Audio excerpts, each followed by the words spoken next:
సర్వశక్తిమంతుడు. ఈ దినము మనకు శిరోధించిన దేవునికి మహిమ కలుగును కాక.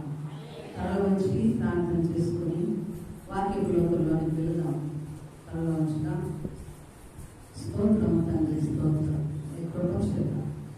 ఈ దినమున మమ్మల్ని సజీవులుగా ఉంచి ఈ నామమును ఘనపరచడం, ఈ నామమును బట్టి ప్రకటించడానికి ఎదురు చూపిన కృపాదయ వాత్సల్యము బట్టి స్తోత్రం. ఈ స్థలంలో నిలుస్తుండగా నీ కృపాహస్తము చాపండి, నన్ను మరుగుపరచండి. ప్రభువా, మాట్లాడినది నేను కాదు ఆయన, ఈ స్థలమందు నిలిచినది మేము కాదు. మాలో నీ నివాసం నుంచి, మాలో నీ మాటను, నీ ధ్వనిని, నీ పలుకు నుంచి నేను మాట్లాడాలి. నీ ప్రజలు లోబడినట్లుగా, నీ ఆశీర్వాదములు పొందుతున్నట్లుగా ప్రతి ఒక్కరిని మీరు బలపరచమని, ప్రతి ఒక్క ఆత్మతో మీరు మాట్లాడి స్థిరపరచమని కార్యములు జరిగించమని, ఈ దీనదాసురాల పక్షాన మీరే గొప్ప కార్యములు జరిగించి వాడుకున్నామని, నన్ను బలపరచు వారి యందు నేను సమస్తము చేయగలనని పౌలు గారు బలపడిన రీతిగా నన్ను బలపరచు వాడుకున్నామని యేసు నామములో ప్రార్థిస్తున్నాము. ఆమేన్. దేవునికి స్తోత్రం. హల్లెలూయా. శోధనను ఎదిరించడం. నేటి వాక్య భాగము శోధనను ఎదిరించడం. శోధకుడు శోధిస్తూ ఉంటాడు. భూమి మీద మనతో పాటు ఒకడున్నాడు. ఎవరు? ఆ సాతానే శోధకుడు. ఏమంటారు ఆయన్ని? శోధకుడు. శోధనను మనము ఎదిరించాలి. శోధనలు మన మీదకి వచ్చినప్పుడు సహించడము జరుగుతుంది, కానీ ఎదిరించడము జరగాలి. చాలా మందిని శోధనలు వచ్చినప్పుడు సహించుకుంటాం, ఎదిరించడము చేతరాదు. ఎదిరించడము చేతరాదు. అయితే సహించుకోవాలి. సహింపులోనే ఎదిరించడం కూడా నేర్చుకో. ఈ భూమి మీద విశ్వాసులైన వారు పరిశుద్ధ గ్రంథంలో చాలా మంది ఉన్నారు. వారందరూ కూడా వారి జీవన యాత్రలో శోధనలు వచ్చినప్పుడు వాటికి లొంగిపోక ఏం చేస్తారో తెలుసా? ఎదిరించి గెలుపు పొందుతున్నారు. అలాంటి వారి కొందరు జీవితాలలో మనం ఈరోజు తెలుసుకోబోతున్నాం. మొట్టమొదటిగా మన పితరుడైన విశ్వాసులకు తండ్రి అబ్రహాము గారిని మనము ధ్యానించబోతున్నాం. చదివిన లేఖన భాగంలో గమనిస్తే ఆదికాండము 14వ అధ్యాయము, ఆదికాండము 14వ అధ్యాయము 21 నుంచి చదవండి అమ్మా. ఆ పై వచనాలు కూడా చదివితే 20 వచనం.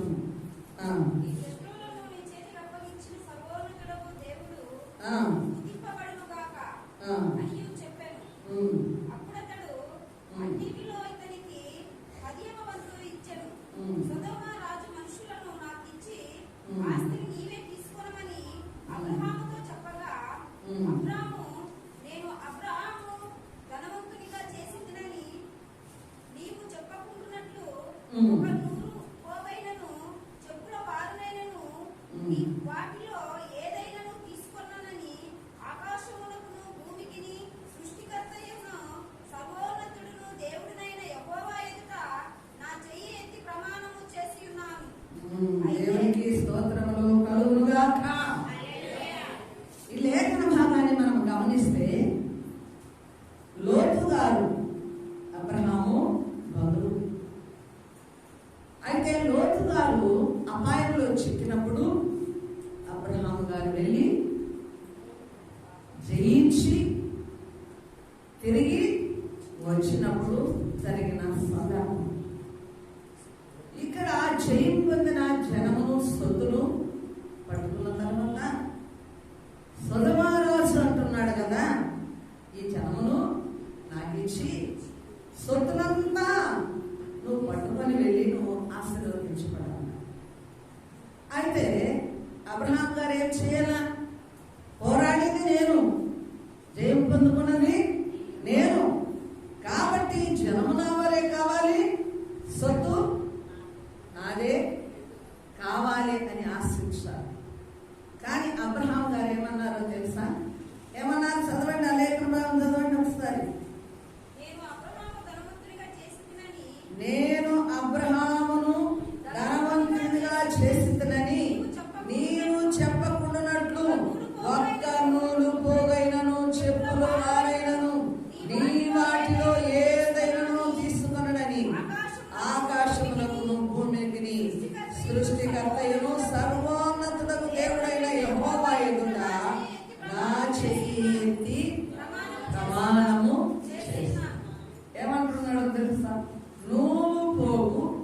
చెప్పుల వారైనా నేను తీసుకోను, నాకొద్దు. ఎందుకంటే నేను ఆ సొమ్ము తీసుకున్నట్లయితే నా వలన నీవు గొప్పవాడము అయ్యామని అంటావు. జనులు కూడా ఏమనుకుంటారు? సొదొమ రాజు వలనే అబ్రహాము గారు దీవించబడ్డాడు, ఆశీర్వదించబడ్డాడు, గొప్పవాడు అయ్యాడని జనులు అనుకోవచ్చు. రేపు ఒకనొక దినాన నీవు కూడా అనుకోవచ్చు. అయితే ఈ సందర్భాన్ని నా జీవితంలో రానివ్వడము, ఈ మాటలకు నేను తావివ్వడము, తద్వారా నా దేవుని నామానికి రావలసిన ఘనత మహిమను ఏది దొంగిలించకుండా కాపాడుకోవాలన్న ఉద్దేశం ఎవరిలో కలిగి ఉన్నాడు? అబ్రహాము కలిగి ఉన్నాడు. ఆమేన్, హల్లెలూయా. ఏమైనా నేను గొప్ప చేయబడాలన్నా, ఆశీర్వదించబడాలన్నా, నేను గొప్పవాడిగా ఈ లోకమందు దీవించబడడానికి, ఆశీర్వదించబడడానికి అది దేవుని వలన మాత్రమే జరగాల. సాధ్యము కాదు, జరగాలి. నా దేవుడే నన్ను దీవించాడని ప్రజలు తెలుసుకోవాలి, నా జనము తెలుసుకోవాలి, ఇతర రాజులు తెలుసుకోవాలి, భూమి మీద ఉన్న అన్యజనులైన వారందరూ కూడా తెలుసుకోవాలి. ఏమని? అబ్రహాము సేవించుచున్న ఆ దేవుని వలన మాత్రమే ఈ మనుష్యుడు గొప్పవాడయ్యాడు, మిగిలి ఆస్తిపరుడయ్యాడు, మిగుల బలవంతుడయ్యాడు, గొప్పవాడిగా దీవించబడ్డాడని లోకము తెలుసుకోవాలి. ఎవరి చేత దీవించబడ్డాడని? దేవుని చేత దీవించబడ్డాడు. మన జీవితాలలో కూడా గమనిస్తే, ఒకవేళ మన మీద జాలిపడో, మన యొక్క బంధుధర్మము చొప్పున, రక్త సంబంధికులమయ్యో, స్నేహమయ్యో, లేకపోతే ఆ సందర్భాన్ని బట్టి వారి మనసులో ఆలోచన కలిగో నీకు కొంచెము సహాయం చేసి, నీకు ఉద్యోగము పెట్టించి, నీ కుటుంబాన్ని ఆదుకొని నిన్ను గొప్ప చేయడానికి ఒక మనిషి ప్రయత్నం చేసి ఉండవచ్చు. అయితే అలాగ నువ్వు గొప్పవాడు అయినప్పుడు మాటలు కూడా తర్వాత పడి ఉన్న అనుభవం కూడా మనుషుల జీవితాలలో ఉంటాయి. ఒక మనిషి ద్వారా నువ్వు గొప్ప చేయబడితే నీ చావు అంతం వరకు ఎప్పుడైనా ఒక్కసారైనా వారు ఏం చేస్తారో తెలుసా? దెప్పడం జరుగుతుంది. నా వల్ల నువ్వు ఉన్నావు, నేను లేకపోతే అసలు నీ కుటుంబమే లేదు, జ్ఞాపకానికి తెచ్చుకో, నువ్వు పెద్దవాడు అయ్యావంటే నేనే కారణం అని అనుకుండా ఉంటారా? చెప్పండి, అనే తీరుతారు. ఆ స్థానము సొదొమ రాజు గారికి ఇవ్వకూడదని ఇక్కడ అబ్రహాము గారు నిర్ణయం చేసుకుని, ఏమైనా నేను దేవుని చేత పిలువబడ్డాను, దేవుడు నన్ను రమ్మన్నాడు, నేను చూపించే దేశానికి వెళ్ళమన్నాడు, నిన్ను నేను గొప్ప చేస్తాను, నీవు జనములకు తండ్రిగా ఆశీర్వాదకరంగా ఉంటావు, నీవు దీవించబడేవాడిగా, నీ చేత దీవెనలు లోకము పొందుకునేదిగా నేను చేస్తానని దేవుడు వాగ్దానం చేశాడు. కాబట్టి ఒక మనిషి ద్వారా నేను గొప్ప చేయబడటం నా జీవితంలో జరగకూడదు. ప్రియమైన జనమ, అబ్రహాము గారిని మనం అనుకోవడమే కాదండి, మన జీవితాలలో కూడా, విశ్వాసుల జీవితాలలో కూడా ప్రతి విషయంలో దేవుని అనుగ్రహం మనకు అవసరము. దేవుని వలన మాత్రమే మనము దీవించబడాలి, దేవుడు మాత్రమే మనలో గొప్ప చేయాలి. దేవుడు గొప్ప చేయకపోయిన ఎడల ఆశీర్వాదము స్థిరమైనదిగా ఉండదు.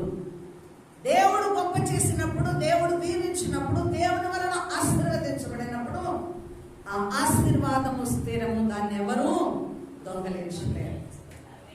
అది నాశనము కాదు, అంతము కాదు. ఆ ప్రాసెస్ అన్నది నీ నుంచి నీ పిల్లల పిల్లల తరాల వరకు కూడా దేవుడు బ్లెస్ చేస్తూనే ఉంటాడు. ఆమేన్, హల్లెలూయా. కాబట్టి గమనించినట్లయితే అబ్రహాము వర్ధిల్లే విషయంలో దేవుడు ఏం చేశాడు? దేవుణ్ణి మహిమపరచడము నేర్చుకున్నాడు. ఆమె మనం జీవితాలలో మహిమపరచడము అన్న భాగంలోనికి వస్తే, ఒక పాట పాడి దేవుని మహిమపరుస్తాం అనుకుంటాం, లేకపోతే ఒక గంభీరమైన ప్రార్థన చేసి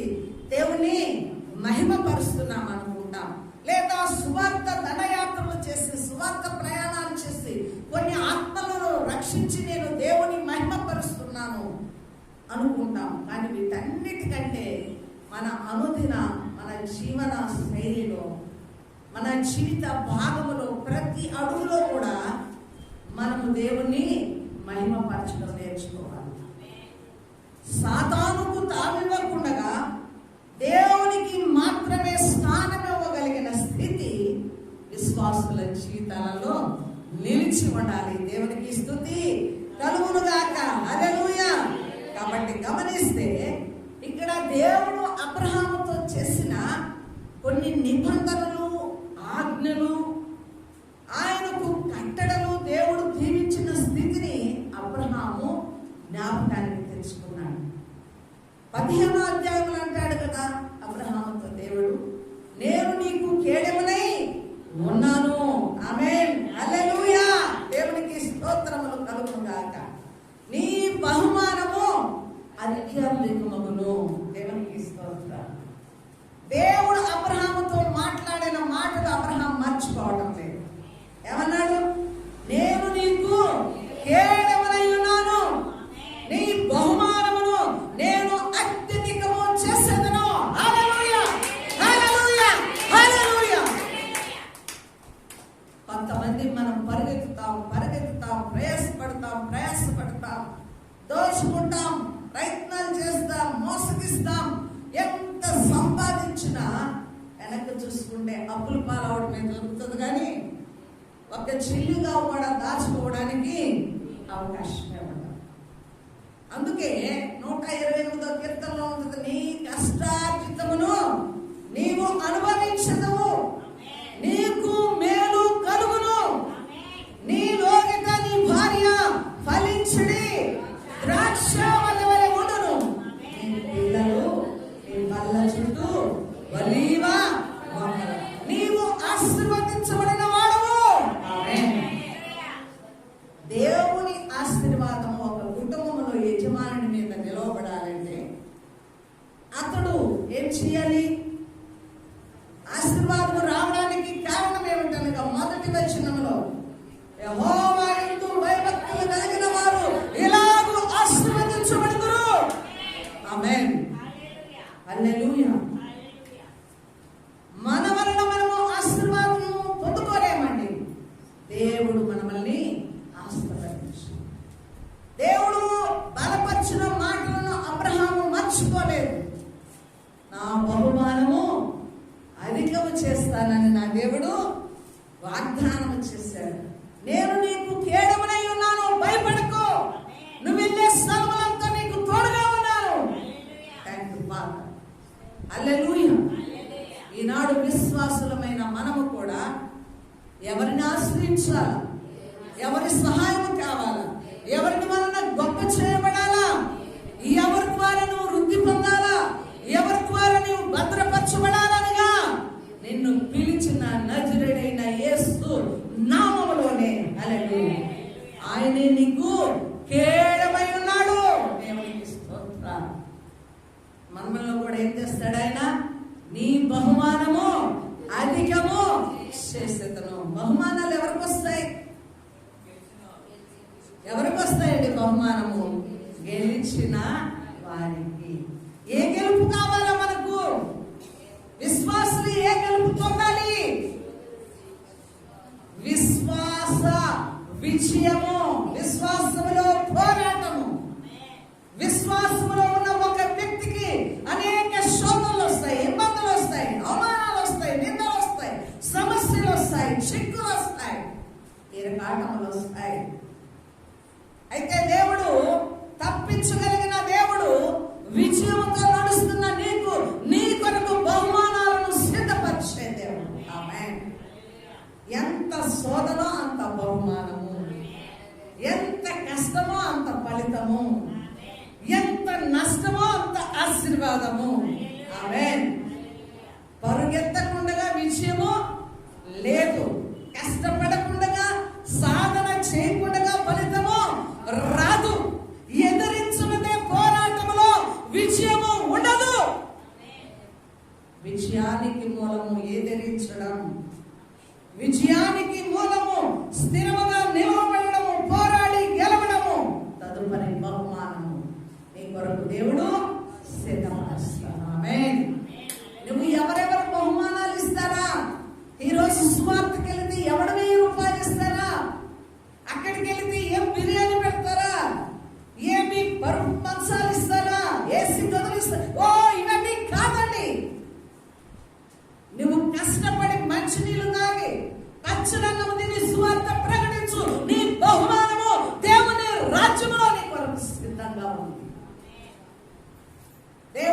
ఖచ్చితంగా తన ప్రజల పక్షాన నిలుస్తాడు. వారి కష్టాన్ని చూస్తాడు. వారి బాధ, ఇబ్బంది అందరికంటే దేవుడు ఎరిగిన వాడండి. హల్లెలూయా. కాబట్టి అబ్రహాము గారు ఏ బహుమానం ఆశించాడో తెలుసా? దేవుని బహుమానం నాకుంది, దేవుడు నా బహుమానాన్ని అధికం చేస్తానని వాగ్దానం చేశాడు. ఈ సర్వరాజు ఏ పాటి వాడు? ఈయన దగ్గర నేను బహుమానాలు పొందుకొని నేను గొప్పవాడిని అయితే రేపు నా దేవుని నామానికి అవమానమే కలుగుతుంది, కానీ ఘనత ఎక్కడ వేస్తాను? నిజముగా విశ్వాసులు, సంఘ సేవకులు, లోకములో క్రీస్తు వరకు నిలబడిన ప్రతి ఒక్కరూ జ్ఞాపకానికి తెచ్చుకోవాలి. ప్రభు ఎవరిని కూడా ఏం చేస్తాడు? నశింప చేయడు. నిన్ను నశింప చేయాలనుకుంటే లోకములో నుంచి నిన్ను ప్రత్యేకపరచుకోవడం ఆయనకు అవసరము లేదు. పిలుచుకున్నవాడు ఆకలి తప్పికలతోనో అనారోగ్యముతోనో నిన్ను చూచి చూడనట్టుగా ఎరిగి ఎరగనట్టుగా ఉండి విడిచిపెట్టే దేవుడైతే, రక్షింపని దేవుడైతే, కాపాడని దేవుడైతే, పోషించని దేవుడైతే, సహాయము చేయని దేవుడైతే నిన్ను పిలుచుకోవాల్సిన అవసరమే లేదు. నీ పిలుపు యొక్క మూలమే నిన్ను రక్షించుట, నీకు సహాయము చేయుట. ఆయన నీకు తండ్రి, అన్నయ్య, సహోదరుడై, స్నేహితుడై, బంధువై, మిత్రుడై అన్ని విధాలా నీకు తోడుగా నిలవడానికి ఆయన నిన్ను పిలుచుకున్నాడు. ఇప్పటికైనా లోకం వైపు చూసావా? నీవు ఆశీర్వాదాన్ని సొంతం చేసుకోలేవు. ఎవరైతే ఇంకా లోకం వైపు చూస్తూ వాడు నన్ను పోషించలా, వీడు నన్ను పోషించలా, వారు నన్ను గొప్ప చేయలా, వీరు నన్ను గొప్ప చేయలా, వారు నాకు సహాయం చేయలా, వీరు నాకు సహాయం చేయలా, వారు నాకు విలువీలా, వీరు నాకు విలువీలా, ఇలాగా నువ్వు సాగుతూ ఉన్నట్లయితే దైవ సంబంధమైన ఆశీర్వాదాలు నీవే అడ్డుకుంటున్నావు. కాబట్టి అబ్రహాములో ఉన్న విశ్వాసం, అబ్రహాము దేవుని మీద ఆధారపడిన ఆ యొక్క కృపను మనం అర్థం చేసుకుని దేవుని మీద స్థిరమైన మనస్సు కలిగిన వారమై ఉండాలా. హల్లెలూయా. అంతేకాకుండా చూద్దాము, రాజుల మొదటి గ్రంథము 13వ అధ్యాయము 8వ వచనం చదవండి అమ్మా. మొదటి రాజుల గ్రంథము 13వ అధ్యాయము 8వ వచనం. దైవజనుడు వారితో ఇట్లా నేను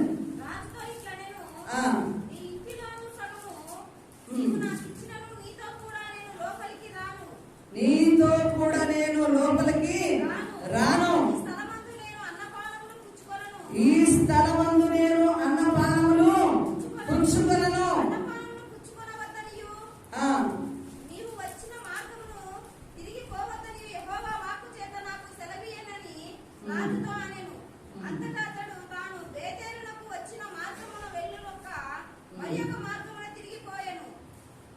దేవునికి స్తోత్రములు కలుగును గాక. హల్లెలూయా. ఇక్కడ ప్రవక్త ఎవరి మాటకు లోబడుతున్నాడమ్మా? రాజు మాటకు లోబడుతున్నాడా? దేవుని మాటకు లోబడుతున్నాడా? రాజు అయితే ఆహ్వానిస్తున్నాడు, నా ఇంటికి వచ్చి భోజనము చేసి వెళ్ళను. అయితే దేవుడేమని చెప్పాడంట? నువ్వు వెళ్ళవద్దు, నువ్వు భోజనము చేయవద్దు, నేను చూపించే మార్గమున వెళ్ళిపో. ఆమేన్. హల్లెలూయా. విధేయత. కొన్నిసార్లు దేవునికి విధేయులైన ప్రజలను సాతాను అడ్డుకుంటూనే ఉంటుంది. ఆమేన్. ఆలోచన చేశారా? నేను దేవుని సంబంధిగానే ఉండాలి, లోకస్తులతో ప్రయాణం చేయకూడదు, లోక స్నేహం నేను ఆశించకూడదు, లోక సంబంధమైన వాటిని ముట్టకూడదు, నేను ప్రత్యేకంగా ఉండాలి, ప్రత్యేకమైన జీవితం జీవించాలనుకున్న వారికి ఎలా వస్తుందో తెలుసా? నీ ముందే అవకాశము నిన్ను తప్పించడానికి ప్రయత్నాలు జరుగుతాయి. నీ విధేయతను ఎవరికి విధేయతను? దేవునికి కలిగిన లొంగుబాటును తప్పించడానికి, సాతాను మార్గాల వైపు మళ్లించడానికి మరి సాతాను ఎన్నో అవకాశాలను తెచ్చిపెడుతుంది. ఇక్కడ దైవజనుడు దేవుని మాట మీద నిలబడాలని ప్రయత్నం చేశాడు, కానీ సాతాను ఏం చేసింది? శోధింప ప్రయత్నం చేసింది. కానీ సాతాను ఈ ప్రవక్త ఏం చేశాడు? ఎదిరించాడా లేదా? లేదు, నాకు దేవుడు చెప్పాడు, నేను నిలబడకూడదు,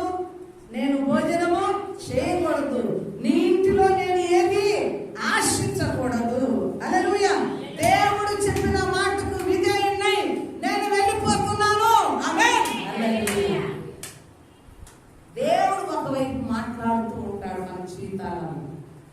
సాతాను ఒకవైపు మాట్లాడుతూ ఉంటుంది, ఇచ్చేదాన్ని ఎందుకు కావద్దంటావు, పిలుస్తున్నాడు కదా, ఆకలితో ఉన్నావు కదా, మంచి భోజనం కదా, ఎందుకు కాదంటావు, తిను, తృప్తి చెందు. హల్లెలూయా. నువ్వేమన్నా మామూలు మనిషివా? ప్రవక్తని పిలిచినప్పుడు వెళ్ళాలా, కడుపాలు తినాలా, దేపాలా, ఆశీర్వదించి వెళ్ళాలి. చాలా మంది పేద పరిస్థితి కలిగిన వారు కూడా ఏమంటారో తెలుసా, వారి పరిస్థితిని బట్టి కానుకలు తీసుకోవడానికి ఇష్టపడదే హృదయం. ఎందుకంటే జాలి కలుగుతుంది అక్కడ. వీరికే లేదు, వీరి దగ్గర మేము వీరిని శోధించి తీసుకోవడం అని మనస్సాక్షి గర్తించబడి, వద్దమ్మా కానుకలు, మేము ప్రేమతో ప్రేమించి ప్రార్థన చేసి వెళ్ళిపోతామంటే మాకు ఆశీర్వాదాలు కావాలి కదా. సేవకుడికి కొన్ని హెచ్చరికలు దేవుడు చేస్తాడు. తీసుకోవాలన్న కాడ చెయ్యి చాపగలిగిన కృపనిస్తాడు. తీసుకోవద్దు అన్న కాడ అక్కడ అవసరత లేనప్పుడు వెళ్ళిపోయే అవకాశాలు పడిస్తాడు. అయితే అక్కడ శోధన ఎవరికి వస్తుంది?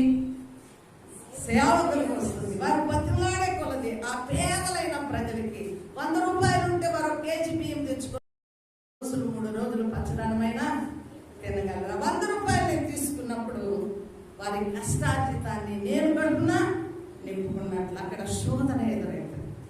కాబట్టి మన జీవితాలలో గమనిస్తే ఇవన్నీ కూడా అనుదిన చర్యలో ఎన్నిటిలో మనము ఎదిరించలేక వాటికి లొంగిపోతూ ఉంటాం. అవునా కాదా? ఒక్క దినమే ఎన్నో మనల్ని శోధించినప్పుడు ఎదిరించలేక విశ్వాస భ్రష్టులమైపోతూ ఉంటాం. అందుకే ఈ మాటలు మనకు హెచ్చరిక చేస్తున్నాడు దేవుడు. ప్రతి అడుగులోనూ, ప్రతి కదలికలోనూ దైవ చిత్తాన్ని, దేవుని అనుగ్రహాన్ని, దేవుని తలంపును, దేవుని మాటలకు మాత్రమే సంఘమైతేనేమి, విశ్వాసులైతేనేమి విధేయత కలిగి ఉండాలి. విధేయత లేకపోతే అది ఆశీర్వాదము కాదండి. మన దేవునికి మనము విధేయమై ఉండాలి. దేవుని మాటలకు విధేయం ఉండడం వల్ల ఎవరిని ఎదిరిస్తున్నాం? మనము సాతానును ఎదిరిస్తున్నాం. సాతానును ఎదిరించే శక్తి లేకపోవడం వల్లే సాతానికి లొంగిపోయి మన జీవితాలలో గలిబిలిని మనము సృష్టించుకుంటున్నాం. దైవజనమా, మరి మనం ఇక్కడ గమనించాలి. దేవునికి స్తోత్రములు కలుగునుగాక. ఆనాటి ప్రవక్తలైన వారు, దేవుని పిలుపు కలిగిన వారు డబ్బు కొరకు, ఆహారము కొరకు ఆశపడిన వారు కాదు. అందుకే నూతన నిబంధన గ్రంథంలో ఏమని రాయబడింది? కాపుల సంగతి విచారించి చూడండి. అవి కొట్లలో దాచుకోవు, వాటి కూర్చుకోవు, కానీ అనుదినము వాటిని సృష్టించిన వాడు వాటిని పోషిస్తున్నాడా లేదా? మనమన్న కూడా ఏం చేస్తాడు? ఆయన పోషిస్తాడా లేదా? పోషిస్తాడు. అది దైవజనులైనా సరే, విశ్వాసులైనా సరే, క్రీస్తును వెంబడిస్తున్న ఎవ్వరు కూడా ఒక దినము నాకు ఆహారం లేదని చెప్పడానికి వీలు లేదు, లేదు, లేదు. ఆమేన్. హల్లెలూయా. ఒక దినమున నేను కడప నుంచి ప్రయాణమై వస్తున్నాను. 10 గంటలకో 10:30కో బస్సు ఎక్కాను. ఆ రాత్రి ఫంక్షన్లో మిగిలిన బలావన్నం ఒక బాక్స్లో పెట్టుకొని బస్సు ఎక్కాను. ఉన్న డబ్బులంతా అమ్మాయి అక్కడ చదువుతుంటే అమ్మాయికి ఇచ్చేస్తున్నాను. కేవలము టికెట్కి మాత్రమే డబ్బులు పెట్టుకొని టికెట్ కొన్నా, బస్సులో కూర్చున్నా. ఒక ఆమె ముస్లిం సహోదరి బస్సు ఎక్కింది. బస్సు అంతా ఖాళీగా ఉంది. ముందు సీట్లన్నీ ఖాళీగా ఉన్నాయి. అక్కడ కూర్చున్నది లేస్తుంది, ఇక్కడ కూర్చుంది లేస్తుంది, అక్కడ కూర్చుంది లేస్తుంది, అక్కడ కూర్చుంది లేస్తుంది.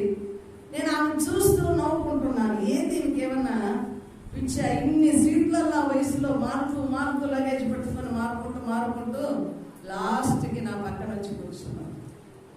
నా పక్కన వచ్చి కూర్చున్నది మధ్యలో మూట దగ్గర ఎక్కడో భోజనానికి ఆపారు. అప్పుడు 1-1:30 టైం అయింది. నేను బాక్స్ ఓపెన్ చేసుకున్నా, కప్పు కొడుతుందా. నా ప్రక్కన ఆమె కూర్చొని గమనిస్తా ఉంది నన్ను.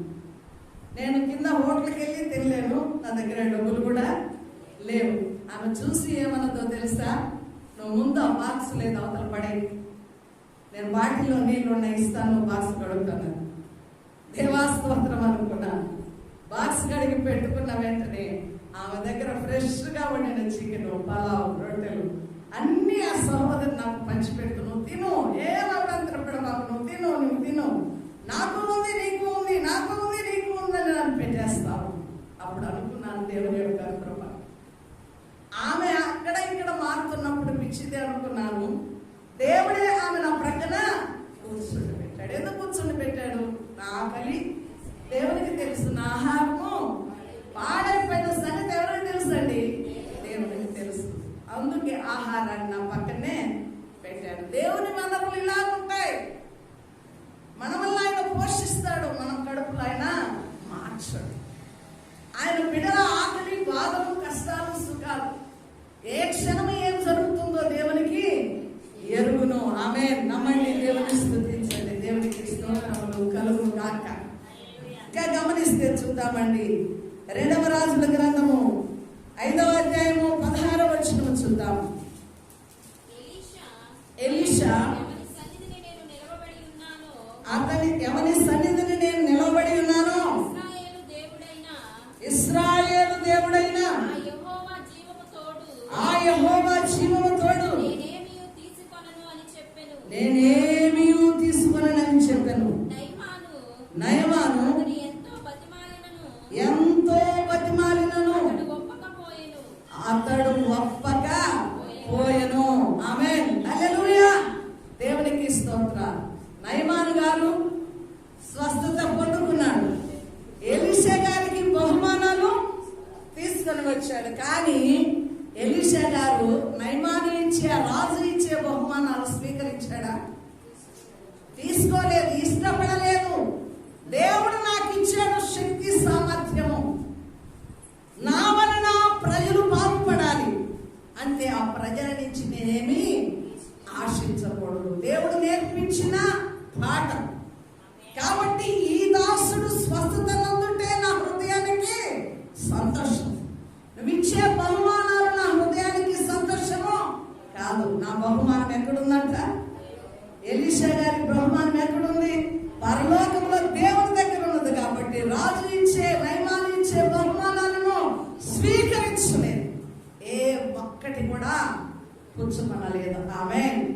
దానిని బట్టి నయమాను గారు పూర్తిగా ఆయన హృదయము మారిపోయింది. ఇశ్రాయేలు దేవుడే నా దేవుడు, ఇదిగో రిమోను దేవతలు గాని నేను ముందు సేవించే నా యొక్క దేవతలు నేను ఇక సేవించును. ఇదిగో ఈ దేశం మొన్న అంత ఇస్తే నీ దేవుణ్ణి నేను సేవిస్తాను. ఈయనే నిజమైన దేవుడిని స్తుతిస్తూ వెళ్ళిపోతూ ఉంటే ఆ యొక్క ఆనందము ఎలీషా గారి హృదయంలో నిండుకొనిపోయింది. ఆమె అప్పటికైనా ఇప్పటికైనా దేవుని యొక్క పిలుపు డబ్బును ఆశించదు, డబ్బును ఆశించదు, డబ్బును కోరుకోదు.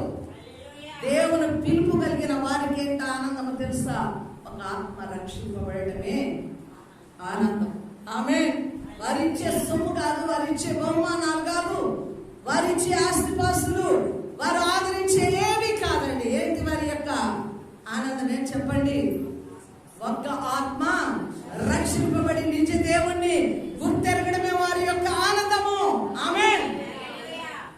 కానీ సేవా పిలుపు, దేవుని యొక్క పిలుపు లేని వారు ఎందరో దేని పట్టుకుంటున్నారు? డబ్బును పట్టుకుంటున్నారు, దోచుకుంటున్నారు. ప్రజలకు రకరకాలైన బోధనలు చెప్పి డబ్బుకే పరిమితి చేసి ఆత్మల హృదయంలోని ఆ యొక్క సాక్ష్యాన్ని, పరిశుద్ధతను తెలియచేయలేని స్థితిలో నేడు ప్రపంచమంతా సాగిపోతుంది. ఆమేన్. హల్లెలూయా. కాబట్టి ఆనాటి కాలమైనా ఈనాటి కాలమైనా ఎప్పటికైనా చూడండి, దేవుని యొక్క పిలుపు ఈ లోక సంబంధమైన జీవనోపాధి వరకు పాటుపడదండి. దేవునికి స్తోత్రం. దేవుని యొక్క పిలుపు కలిగిన వారు డబ్బే ప్రధానము అనుకోరు, కానీ ఆత్మల యొక్క సంపాదనే ప్రాముఖ్యం అనుకుంటారు. అయితే గెహాజీ ఏం చేశారు? అయ్యో మా యజమానుడు, మా గురువు తీసుకోలేదు, వీరు మరలా వారి దేశానికి ఈ బహుమానాలన్నీ తీసుకొని వెళ్తారు, విలువైన బహుమానాలని చెప్పి ఏం చేశాడో తెలుసా? రహస్యంగా పరిగెత్తుకుంటూ వెళ్ళి మా యజమానుడు తెమ్మన్నాడని అబద్ధమాడి ఆ యొక్క సొమ్మునంతా తీసుకెళ్ళడానికి మరలా నయమాను 2 మనుషులను పంపి ఆ సొమ్మునంతా పంపిస్తారు. అయితే ఏం సంపాదించుకున్నాడని? ఏమి? ఏ రోగము? కుష్ఠవ్యాధి. కుష్ఠవ్యాధిగ్రస్తులు దేవుని సన్నిధానంలో ఉండలేరు, దైవ సేవకులతో ఉండలేరు. ఎలీషా ప్రవక్త అభిషిక్తుడు, దేవుని ఆత్మతో మండుచున్నవాడు, దేవుని కొరకై రగిలే హృదయం ఎలీషాది. దేవుడి చేత పంపబడిన ప్రవక్త ఎలీషా గారు. కానీ అతని ప్రక్కన గెహాజీ గారు ఉండలేకపోయాడు, శిష్యుడుగా నిలబడలేకపోయాడు. ఎందువలన? కుష్ఠ వ్యాధిని తెలుసుకున్నాడు. ఆ వ్యాధి దేని వలన వచ్చింది? ధనాపేక్ష. ఈరోజు విశ్వాసులమైన మనము కూడా దేవుని పరిధిలో దేవుని ముఖ దర్శనం చూస్తూ, దేవుని కొరకు మండుతూ, దేవుని యొక్క ప్రవక్తల మధ్య నివాసము చేయడానికి లోకాశలను విడిచిపెట్టాలి, ధనాపేక్షను విడిచిపెట్టాలి, వ్యభిచార సంబంధమైన కోరికలను విడిచిపెట్టాలి. ప్రభు కొరకై నిలబడగలిగిన మనస్సును మనం పెట్టుకోవాలి. ఎప్పుడైతే దీనికి భిన్నంగా నీవు వేరొక వ్యక్తిగా ఉంటావో, నిన్నే దేవుడు దేవుని సన్నిధానంలో నుంచి దూరం చేస్తాడు. కాబట్టి జాగ్రత్త అండి ప్రియమైన జనమ. మనము దేవుని యొక్క ఆత్మ సంబంధము గనుక ఇహపరమైన వాంఛలకు మనము లొంగి పోకూడదు. ఆమేన్. శోధకుడు ఇక్కడ ఎలీషా గారిని ఏం చేశాడు? బహుమానాలు పుచ్చుకునే అవకాశం ఇచ్చాడు. అక్కడ అబ్రహాం గారికి ఇచ్చాడు. ప్రవక్తకి రానా ఇంట భోజనము చేయదు అని బతిమలాడుతున్నాడు. అంటే దేవుని ఆజ్ఞను అతడు మేరా. దేవుడేమో వద్దన్నాడు, ఇక్కడేమో బలవంతం జరుగుతుంది. కానీ ఎదిరించి ఏం చేశాడు? వెళ్ళిపోయాడు, సాతానును ఎదిరించాడు. ఎలీషా ప్రవక్త దగ్గరికి సాతాను బహుమానాలు విస్తారమైన విలువైనవి తెచ్చింది, కానీ అవి నాకు విలువగా అనిపించలేదు. నాకెందుకు? నా ఇంటిని విడిచారు. ఏలియా గారు రమ్మని వెంటనే 12 అరకలు పెట్టి దున్నుతున్నాడు ఎలీషా గారు. 12 అరకలంటే ఎంత విస్తారమైన పొలం, ఎంత ధనవంతుడు ఆయన. అరకలను అలాగే వదిలేసి ఇంటికి వెళ్ళి విందు చేసి తల్లిదండ్రులు ముందు పెట్టుకొని, నేను వెళ్ళిపోతున్నాను, ఏలియా గారు పిలిచారు, ఆయనతో వెళ్ళిపోతున్నాను, ఇంక తిరిగి వస్తాను రాదని వీడికి చెప్పి వెళ్ళిన గొప్ప ప్రవక్త. ధనాన్ని అక్కడ విడిచాడు, పొలాలను విడిచాడు, ఆస్తిని విడిచాడు, తల్లిదండ్రులను విడిచి సేవకులను వెంబడించాడు. అదే ఊపిరితో బ్రతకాలనుకున్నాడు. ఆమేన్, ఆమేన్, ఆమేన్. హల్లెలూయా, హల్లెలూయా. ఒకసారి మనం పరిశుద్ధతలో కొనసాగుతూ దేవుని కొరకై ప్రకాశించాలా, మండాలా, నీతిగా న్యాయంగా బ్రతకాలనుకున్నప్పుడు శోధకుడు శోధిస్తూనే ఉంటాడు, శోధిస్తూనే ఉంటాడు, శోధిస్తూనే ఉంటాడు. కానీ శోధనను ఎదిరించడానికి శక్తి ప్రభు దగ్గర ఉంది, పరిపూర్ణమైన. ఆమేన్. ఎప్పుడైతే మన జీవితాలను యేసుకు అప్పగిస్తామో, ప్రభువా నీ పిలుపులో నిలుస్తున్నాం. పిలుపు అనగానే ఏమనుకుంటాం? సేవకులకు ఒకరికే పిలుపు అనుకుంటాం. విశ్వాసులను కూడా పిలువబడ్డాం. దేనికోసం పిలువబడ్డావు? నువ్వు చెప్పు, దేనికోసం పిలువబడ్డావు? పరిశుద్ధతకై నిలవడానికి పిలువబడ్డాం. పరిశుద్ధతలో భాగం ప్రతిదీ. నువ్వు తినేది, త్రాగేది, అనుభవించేదంతా కూడా పరిశుద్ధతకు టచ్ అయి ఉంటది. అధిక తిండిపోతులమైన పరిశుద్ధతను కోరు, అధిక నిద్రమత్తులమైన, అధిక ధనాపేక్ష కలిగి ఉన్న, అధిక వ్యభిచార వాంఛలు, శరీర కోరికలు కలిగి ఉన్నా కూడా ఏమైతుంది? అక్కడ పరిశుద్ధతను కోరుకోవడం. అధికమైన ఆస్తులు, కోరికలు, దేవుడు ఒకటంటే ఇంకొకటి 12 లిస్టులు పెట్టి దేవుని శోధించడం, ఇదంతా కూడా దేవుని పిలుపులో మనం నిలవబడాలి. అన్నిటికంటే ప్రాముఖ్యమైనది దేవుని పిలుపు చాలా ప్రధానమైన భాగం. ప్రతి వ్యక్తి కూడా ప్రతి దినము మనం బలపరచుకోవడానికి ఏంటి తెలుసా? పిలుపు ప్రాముఖ్యం. పిలుపు అన్నది నువ్వు జ్ఞాపకానికి తెచ్చుకోకపోతే, పిలుపులో ఉన్నానన్నది తెచ్చుకోకపోతే ఆ స్టాండర్డ్ లో నిలబడడం అసాధ్యం. నేను ప్రత్యేకంగా పిలువబడ్డాను, క్రీస్తు సేవకు పిలువబడ్డాను, క్రీస్తు దాసునిగా పిలువబడ్డాను, విశ్వాస వీరుడుగా పిలువబడ్డాను, సంఘంలో చేర్చబడ్డాను కనుక నేను ప్రత్యేకంగా ఉండాలా, ప్రత్యేకమైన జీవితం గడపాలా, ప్రత్యేకమైన మార్గాలలో నడవాలా, తీర్పును విజయాన్ని పొందుకుంటాం. దేవునికి స్తుతి కలుగునుగాక. కాబట్టి ప్రతి దినం నిన్ను కదిలించగలిగేది, నిన్ను స్థిరపరచగలిగేది, నిన్ను పరిశుద్ధతలో నడిపించగలిగేది ఏమిటి చెప్పండి? దేవుని యొక్క పిలుపును మనము ప్రతి దినము జ్ఞాపకానికి తెచ్చుకోవాలి. కొన్నిసార్లు కొన్ని సందర్భాలలో అలా ఉంటాం, కానీ దేవుడు హెచ్చరిక చేస్తాడే, ఎన్నించి లేయి, నీకు తగదు, ఎన్నించి లేయి అన్నప్పుడు ఏం చేస్తాం? లేకపోతే ఏం జరుగుతుంది? అక్కడ ఏదో ఒకటి జరిగిపో. నాకు అనుభవం వచ్చింది ఒకసారి అట్లాగే. 4-5 స్త్రీలు రెంటెడ్ హౌస్ కాడ కూర్చున్నారు, నేను కూడా కూర్చున్నాను. వాళ్ళు నేను వంట వండుకుంటే వాళ్ళు 10 గంటలకు వంట చేసేస్తే అందరు మెట్ల కాడ కూర్చుంటారు. నా ఇంటి దగ్గర నీడ వస్తుంది ఆ టయానికి, 11:30-12 గంటలకి. వాళ్ళు కూర్చున్నారు కదా అని వాళ్ళ మధ్యలో నేను కూర్చున్నాను. అప్పటికే పరిశుద్ధాత్ముడు లేయమ్మా ఇంకేడ తగదమ్మని నాకు లోపల హెచ్చరిక జరుగుతా ఉంది. కానీ నేనేం చేస్తా, నేనేం మాట్లాడతా, నేనేం చేస్తా, నేను ఊరపాలల్లో అట్లా కూర్చున్నంతే అనుకోండి. నా పక్కన కూర్చున్నామే మాట్లాడతా పెటాల పెరిగింది, నన్ను ఒక్క పెరుగు పెరిగింది. నేను దేవుని అభిషేకం పొందుకున్నదాన్ని, సేవకురాలిని అంటే తప్పుగా అనుకోవద్దండి. ఒక సాధారణ మనిషి నా మీద చేయాలంటే ఏముండాలి? వాళ్ళల్లో భయము ఉండాలి. వాళ్ళల్లో కూర్చున్నా కాబట్టి ఆ పొరపాటు జరిగిపోయింది. కూర్చోకపోతే హెచ్చరిక విన్నప్పుడు లేచిపోయింటే అది జరిగిండేదా? అప్పుడు అనుకున్నా, ప్రభువా నువ్వు లేయి అన్నప్పుడే నేను లేచుంటే నాకు అంటే ఆమె పుట్టినప్పుడు నా హృదయం ఒక రవ అలాగా మూలిగింది. అభిషిక్తులము సేవకులము ఇప్పుడు మీరు నా మీద చేయాలన్నా తప్పు అనుకోవద్దండి, నేను అంత గొప్పదాన్ని కాదు. అంటే నాలో ఉన్న దేవుని బట్టి మాట్లాడాలన్నా, చేయాలన్నా, నా ప్రక్కన కూర్చోవాలన్నా నేను అంటాను, కూర్చోండమ్మా. నేను మందిరంలో వెళ్ళి ఇంట్లో ఉన్న కూర్చోవాలి. ఎందుకని చెప్పండి? అభిషేకానికి ఉన్న విలువను ఇస్తున్నారు, గౌరవిస్తున్నారు. హల్లెలూయా. అయితే ఆ యొక్క స్థితి ఎందుకు గుర్తు పెట్టుకోవాలంటే, మీరైనా అంతే, నేనైనా అంతే.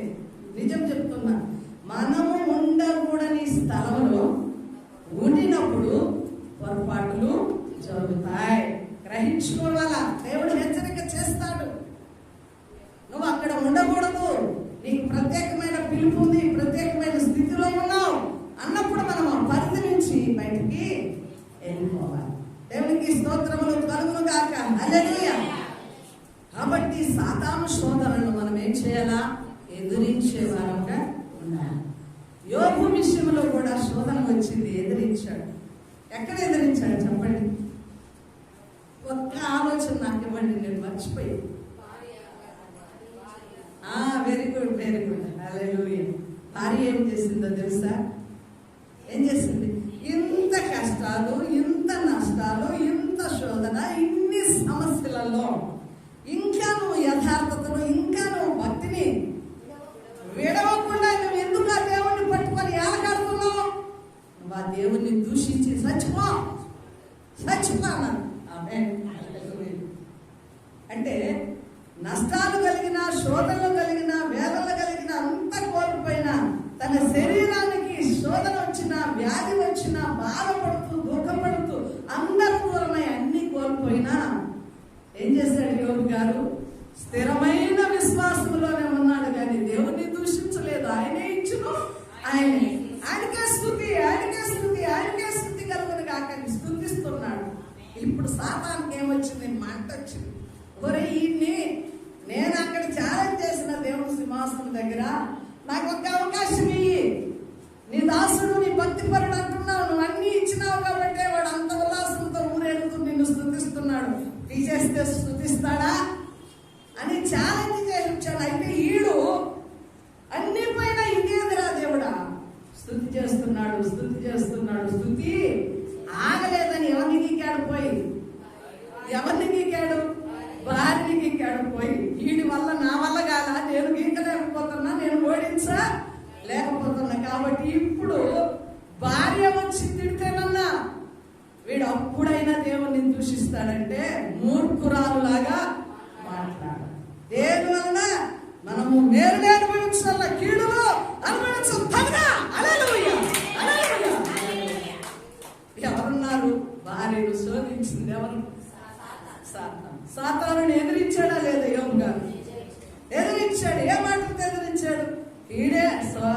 అంటే మేలే అనుభవించాలన్నా కీడు అనుభవిస్తుందని ఇంకా నోరు మూసుకోవాలి. మనం ఏమనుకుంటామో తెలుసా? 2 కొమ్ములు వేసుకొని నల్లటి డ్రెస్ వేసుకొని మన దగ్గరకు వచ్చి మనల్ని శోధించేది సాతానే. ఆ సాతాను రాలేదు, అసలు ఎప్పుడు నాకు సాతాను కనపడలేదులే. ఆ కొమ్ములోడు ఆ నల్ల డ్రెస్ వేసుకున్నాడు అంతే కదా మనం శోధించింది అనుకుంటా. మనకు రహస్యంగా నీ పక్కన నీ మొగుడే శోధనలో ఉంటాడు, నిన్ను శోధిస్తాడు. నీ బిడ్డలే నిన్ను శోధనలో, నీ భార్యే, నీ విశ్వాసులే, హల్లెలూయా, నీతో ఉన్న సాటి సేవకులే, హల్లెలూయా. శోధన ఎప్పుడు కూడా ప్రక్కన ఉన్న వారితో ఏం జరుగుతుందో తెలుసా? జరుగుతూనే ఉంటుంది. ఆమె ఎప్పుడైతే యోబు గారు స్థిరమైన బుద్ధితున్నాడో మరలా కోల్పోయిన ఎన్ని 2 ఇచ్చి యోబు గారిని దేవుడు ఆశీర్వదించాడు. ఆమేన్, హల్లెలూయా. ఎందుకో తెలుసా? సోదరుని ఎందుకు ఎదిరించాలంటే మన విశ్వాసం ఒకనాటితో తీరిపోయేది కాదు. ఏనండి పిల్లలారా, మన విశ్వాసము ఒక్క రోజుతో సాగిపోయేది కాదు. ఎంతవరకు ఉండాలా చెప్పండి, నోరు విప్పండి. మన ఆఖరి ఊపిరి వరకు కూడా మన విశ్వాసాన్ని మనము బలముగా కాపాడుకోవాలి. అందుకే పౌలు గారు అంటాడు, నీకు కలిగిన దాన్ని నువ్వు ఎంత పట్టుకోవాలంట? గట్టిగా పట్టుకోవాలి. ఆమేన్, హల్లెలూయా. ఒక 2-3 తులాల బంగారం ఉందనుకో, నువ్వు తేలిగ్గా ఉంటావా? నీ చేతిలో పెట్టుకొని చెప్పాలి. ఒక ముసలాం ఉంది, ఆమె ఇదేమంటారు, ఒడి సంచి నడుము కట్టుకున్నది. కట్టుకొని గట్టిగా సంచిలో బంగారం పెట్టుకున్నది. ఆమె ఆశ ఏంటంటే ఆ పాతకాలంలో ఉన్న హారము ఆమె వేసుకున్నది నాకు చూపించాలంట. అన్యురాలు పాపం. నేను చర్చిలో, వేరే చర్చిలో, పెద్ద చర్చిలో కూర్చొని వాక్యం వింటా ఉన్నా. చివరి ప్రార్థనప్పుడు నన్ను గీతుతుంది వెనక. ఏందని చూస్తే ఇంత పెద్ద సిద్ధి తీసింది. ఆ సంచిలో ఏముందంటే ఇంత పెద్ద హారం ఉంది. ఆమె ఎదురు పెట్టుకొని వచ్చింది. హారాన్ని భద్రంగా దాచుకొని వచ్చింది. ఆమె దగ్గర ఉన్న సంగతి ఎవరికి తెలియకూడదు. సూరమ్మ అమ్మ చనిపోయింది. అయితే చూడండి, ఆమెకు కలిగిన బంగారాన్ని ఆమె చేసింది, జాగ్రత్త పట్టుకున్నదా? జాగ్రత్తగా చేతిలో పెట్టుకొని ఎవరికి తెలియకుండా నన్ను చాటుకు పిలిచి, ఇప్పుడు కాదులే ఆడ పెట్టాను చూపిస్తుంటే బెదరం లేదు నీకు వాళ్ళంటే, మళ్ళీ పిలిచి చూపించింది. దేవునికి స్తోత్రం. మనకు కలిగిన రక్షణ విశ్వాసాన్ని మనం కూడా ఎలాగుండాలా? యోబు చెడు సలహాలను చెవిని పెట్టలే. విశ్వాసులైన వారు వినాలా, జాగ్రత్త పడాలా. చెడు సలహాలు ఇచ్చే వాళ్ళు చాలా మంది ఉంటారు. ఆమేన్, హల్లెలూయా. చెడు సలహాలను ప్రాముఖ్యంగా మనము చెవిలో పెట్టుకోకూడదు. ఆ చెడు సలహాల వల్ల మన జీవితాలకు ఏమవుతుంది? ప్రమాదము వస్తుంది. నాకు కూడా రోజు గుర్తొస్తుంది, గృహంలో చిన్నగా కూడికలు జరుపుతూ ప్రజలను ఆత్మ సంబంధంగా నడిపిస్తున్నప్పుడు కొంతమంది వచ్చి, ఏంటమ్మా నువ్వు ఇంకా ఇట్లే ఉన్నావు, మేము సపోర్ట్ చేస్తాం కదా, మేము వచ్చి నడిపిస్తాం కదా, మరి ఇంకా ఎప్పుడు నువ్వు సంఘాన్ని స్టార్ట్ చేసేది, అట్లా ఇట్లా అని సలహాలు ఇస్తే నేను వెళ్ళా. నన్ను ఏమన్నా అనుకోవచ్చు. వాళ్ళు దేవుని పిలుపు, దేవుని యొక్క నడిపింపు, సంఘ పక్షాన ఉంటే దేవుడు ఆ సామర్థ్యం, ఆ శక్తిని ఇస్తే నడిపించేది దేవుడైతే నడిపిస్తాను అనుకున్నాం, నిలబడ్డాము. ఆమె ఇచ్చాడా? విడవలే. తొందరపడి సలహాలను తీసుకొని ముందుకు అడుగులు వేస్తుంటే ఆ కృపలో దేవుడు నిలుపుండేవాడు, ఓడిపోయి ఉండేవాడు. కొన్నిసార్లు ఏం చేస్తాం? తొందరపడిపోతాం. మనం తొందరపాటు చెడు సలహాలు అంటే మనకు జీవితానికి నష్టాన్ని కలిగించే సలహాలను ఇచ్చేవారి సలహాలు మనము తీసుకోకూడదు. ఇక్కడ యోబు గారు భార్య సలహా తీసుకోలేదు, స్నేహితుల యొక్క సలహాలను తీసుకోలేదు, కానీ దేవుని యొక్క శక్తి మీద, దేవుని యొక్క సహాయం మీద, దేవుని మీద ఆధారపడ్డాడు కనుక కోల్పోయినవన్నీ మరలా తిరిగి రెట్టింపు పొందుకున్నాడు. ఆమేన్, హల్లెలూయా. దేవునికి స్తోత్రం. ఇక్కడ గమనిస్తే రేకాబీయులు ఒకసారి చూద్దాము. ఇర్మియా గ్రంథము 35:5-6 వచనాలు త్వరగా చదవాలి. 35వ అధ్యాయము 5-6 వచనాలు.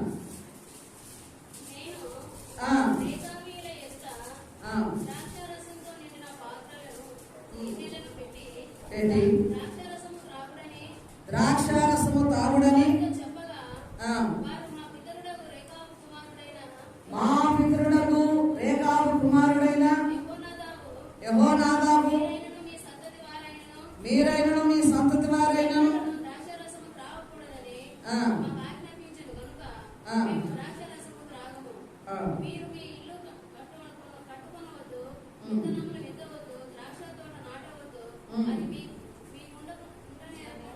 అది మీకుండనే కూడదు.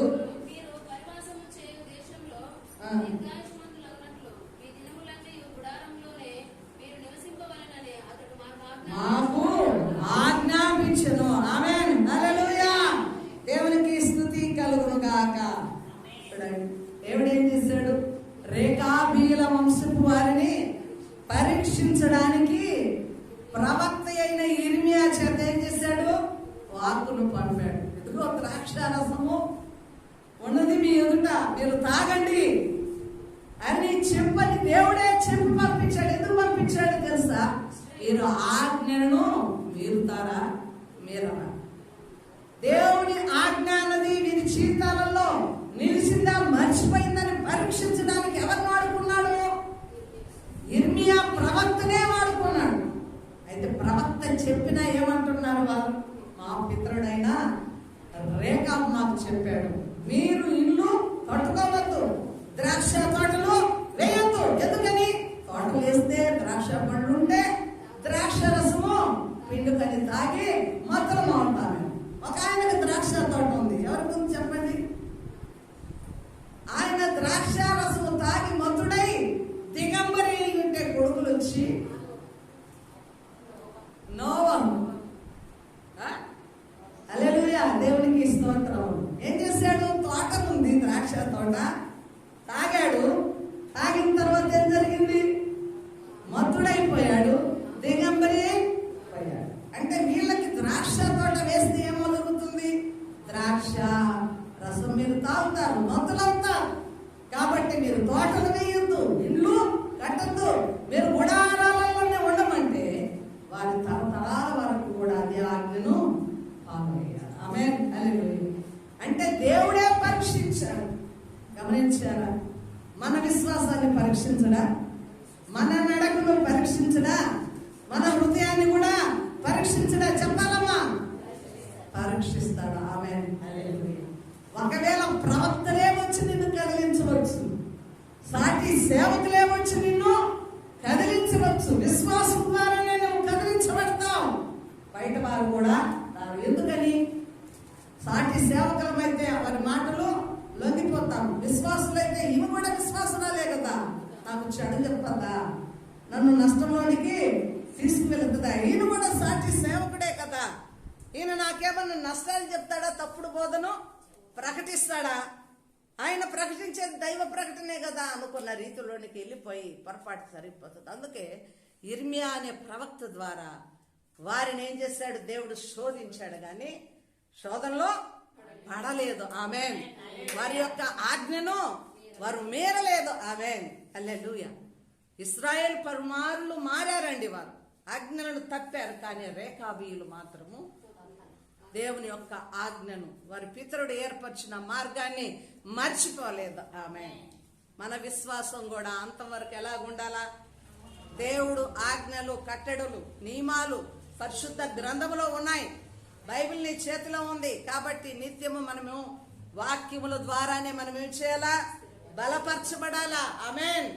అంత్య దినాలలో విశ్వాసుల్నే కదిలించడానికి ప్రయత్నాలు జరుగుతాయి. అవిశ్వాసుల జోలికి పోదంట సాతాను. ఎవరి జోలికి వస్తుంది? అవిశ్వాసులేంటి? వాళ్ళు ఆల్రెడీ దాసులైపోయి ఉంటారు, దాని మార్గాలను ఆశిస్తుంటారు. కాబట్టి ఎవరి జోలికి వస్తుంది సాతాను? ఎవరి జోలికి వస్తుంది? విశ్వాసులుగా, పరిశుద్ధులుగా, సంఘమును ఆనుకున్న వాళ్ళు, సంఘాన్ని ప్రేమించే వారినే గీకుతుంది సాతాను. వారి మనస్సుల్లోనే ఏం చేస్తుంది? కలవరాలు పెట్టిస్తుంది. వారినే సమస్యల్లోనికి, ఇరుకుల్లోనికి, ఇబ్బందుల్లోనికి తీసుకొని వెళ్తుంది. కాబట్టి జాగ్రత్తగా ఉండాలి. మనం ప్రతి అడుగున కూడా మనకు ఏదైనా జరిగింది అంటే ఆ సందర్భాన్ని బట్టి అది సాతాను యొక్క పని. ఆమేన్, హల్లెలూయా. కాబట్టి ఇక్కడ రేకాబీయులు వారు పరీక్షింపబడ్డారు. అలాగే క్రీస్తు కూడా ఈ లోకంలోనికి వచ్చినప్పుడు ఘనతను తిరస్కరించాడు ఆయన. ఆమేన్, హల్లెలూయా. ఒకసారి చూద్దాం లూకా సువార్త 45వ అధ్యాయం 8వ వచనం. లూకా సువార్త 45వ అధ్యాయం 8వ వచనం.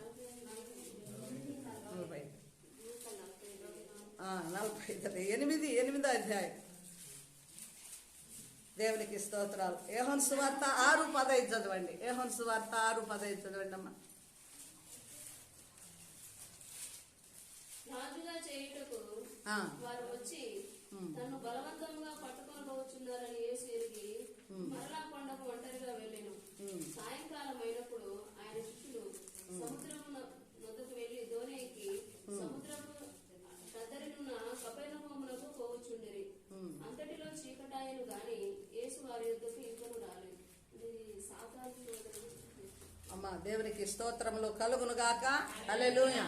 యేసు ప్రభువు కొండ మీద సాతాను ఏం చేసింది? తీసుకెళ్లి వెళ్ళి భూలోకంలోని రాజ్యాలన్నిటినీ చూపించిందా లేదా చెప్పాలా? ఆ యొక్క ఘనతలో లోక సంబంధమైన ఘనతను సాతాను చూపించి, ఈ ఘనతను నువ్వు పొందుకుంటావు, నాకు నమస్కరించన్నది. ఆమేన్. ఈ భూలోక రాజ్యాలన్నీ నీవే, నీవు నాకు నమస్కరిస్తే ఈ భూలోక రాజ్యాలన్నీ నీ వశమైపోతాయని. అంటే దేవుడు ఏ ఘనతను కోరుకున్నాడండి? ఈ లోక సంబంధమైన ఘనత దేవుడు వద్దనుకున్నాడు. ఆమేన్, హల్లెలూయా. కనుకనే దానిని తిరస్కరించాడు. కాబట్టి ఈ లోక సంబంధమైన ఘనతలో ఏముంచాడు దేవుడు? దేవుని రాజ్యాన్ని స్థాపించాడు. ఆమేన్. ఈ లోక రాజ్యాలన్నీ నావన్న సాతాని ఇప్పుడు ఎవరి వశం అవుతున్నాయి? దేవుని వశం అవుతున్నది. ఆమేన్, హల్లెలూయా. దేవునికి స్తోత్రములు కలుగును గాక. రాజుల రాజు, ప్రభులకు ప్రభు, శక్తి ఆయనది, బలము ఆయనది, మహిమ ఆయనది, ఘనత ఆయనకు చెందినది. దేవునికి మహిమ కలుగును గాక. హల్లెలూయా. కాబట్టి ఈ లోక సంబంధమైన ఘనతను తిరస్కరించాడు. కాబట్టి యేసయ్యకు ఏ ఘనత వచ్చింది? పరలోక సంబంధమైన ఘనత. ఎందుకు వేసింది అక్కడ గాలం? ఏం చెప్పండి. ఎప్పుడైతే యేసయ్య మానవ శరీరము ధరించాడు, ఆకలి కలిగి ఉన్నాడు, ఉపవాసం ఉండి బలహీనుడయ్యాడు. కాబట్టి సమయం చూసి ఏం చేసింది? శోధించ ప్రయత్నం చేసింది. ఆ సమయమందు సరే నేను నీకు మొక్కుతానని మొక్కి ఉంటే ఏమై ఉండేది?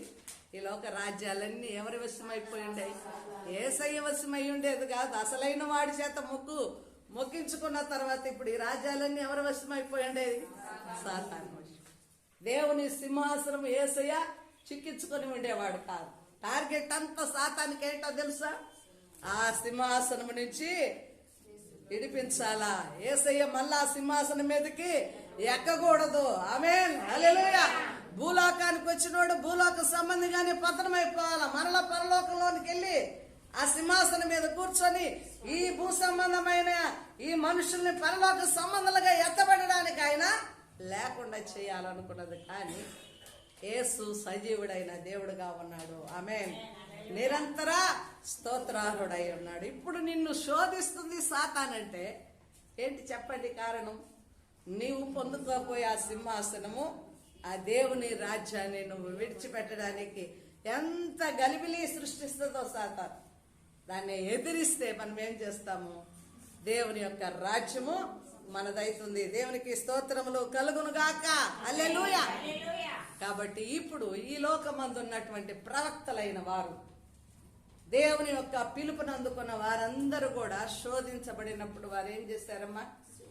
ఎదిరించారు. ఆహారంలో శోధన వచ్చితే ఎదిరించారు, డబ్బు విషయంలో శోధన వస్తే ఎదిరించారు, బహుమానాల విషయంలో శోధన వస్తే ఎదిరించారు, విశ్వాస విషయంలో శోధన వస్తే ఎదిరించారు. ఈ లోక సంబంధమైన వాటి ఘనతను చూపించినప్పుడు వాటిని కోరుకొనక యేసు ప్రభు వారు కూడా ఎదిరించారు. ఇప్పుడు మనం కూడా సంఘము, విశ్వాసులు, సేవకులమైన వారము. శోధనలు వచ్చినప్పుడు ఏం చేయాలి? మనము ఎదిరించగలిగిన శక్తి మనకు దేవుడు దయచేయును గాక. ఆమేన్. ఎదిరించి నిలిచిన వారికి బహుమానం ఎవరి దగ్గర ఉంది? చెప్పండి. మన బహుమానము దేవుని యొద్ద. ప్రతి విశ్వాసికి బహుమానాలు ఉన్నాయి దేవుని రాజ్యంలో. హల్లెలూయా. నువ్వు పరిగెత్తు, పోరాడు, విజయము లాస్ట్ వరకు కూడా విజయముతో నిలిచినప్పుడు ఆ బహుమానాన్ని మనము చేజిక్కించుకుంటాం. బహుమానం పొందుకున్నప్పుడు అత్యధికమైన సంతోషము, ఆనందం. దేవుని బిడ్డలారా, మరి ఈనాటి కాలములో శోధకుడు ఉన్నాడు, శోధిస్తూ ఉన్నాడు. శోధనలలో మనం పడిపోకుండా వాటిని ఎదిరించుటకు శక్తిని దయచేయమని ప్రార్థన చేసుకుందాం. తలల వంచి ప్రార్థనలోకి వెళ్దాం. మహోన్నతుడా, మహాగణుడా, సర్వాధికారి, నీ కృపాస్తమునకు నాయన మమ్మల్ని మేము అప్పగించుకుంటున్నాం. తండ్రి, నీ దయగలిగిన బాహుత్ ఇంతవరకు నీ దాసురాల్ని బలపరిచారు. నా దేవా స్తోత్రాలు. అమూల్యమైన సత్యాలు నాకు మాకు మీరు నేర్పించారు తండ్రి. మా విశ్వాస జీవితంలో ఏనాడు మేము పడిపోకుండా, దేని వైపు లొంగిపోకుండా, అంతం వరకు నీ రాజ్యం చేరే వరకు, మా ప్రాణం ఆఖరి వరకు శోధనను ఎదిరించుటకు మాకు శక్తినివ్వండి తండ్రి. మేము బలహీనలు కాకూడదు నా ప్రభు. నీ మహిమ కలిగిన హస్తముతో మమ్మల్ని బలపరచుదురు గాక. నీ శక్తి దిగివచ్చును గాక. ప్రతి ఆత్మను మీరు నడిపించుదురు గాక. శోధనలు జయముతో ఎదిరించగలిగిన శక్తి కలుగును గాక. ఈ వాక్యం వినుచున్న వారికి అందరికి బలముంటాయి. ఏ స్థలములలోకి వాక్యం వెళ్ళునో వారిని మీరు బలపరచుదురు గాక. వారిలో మీ శక్తి నింపుదురు గాక. విశ్వాసముల అధిక బలము నింపబడను గాక. అధిక శక్తి నింపబడను గాక. తండ్రి, నీకు మహిమ చెల్లిస్తాం. యేసు నామములో ప్రార్థిస్తున్నాము తండ్రి. ఆమేన్. హల్లెలూయా.